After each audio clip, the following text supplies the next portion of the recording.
570 pasagjerët e linjës Ancona-Durrës kanë mbërritur në Shqipëri vetëm pas 36 orë udhëtim.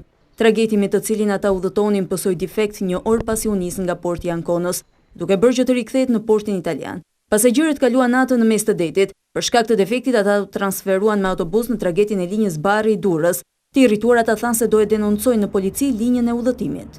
Unë të them sinqerisht dhe nuk më vjen turp sepse ne jemi popull që mbyllim gojën, pa duhet ta hapim gojën për të ardhur ato të mirat. Unë do t'i denoncoj. Kaq, më tepër nuk di çfarë të them. Mes udhëtarëve kishte fëmijë, gra dhe të moshuar, të cilët qëndruan në kushte as pak të favorshme, me temperatura të larta. Shumë keq. Hati problem.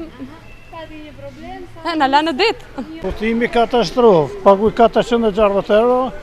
Edhe pas në del ke floka, ka 45 gradë dërci temperaturat. Ujtë fresh asnjë grim, veç ujtë nxehtë. Autoritetet italiane kanë nisur hetimet për zbardhjen e shkaqeve që çuan në defektin e tragedit të kësaj linje.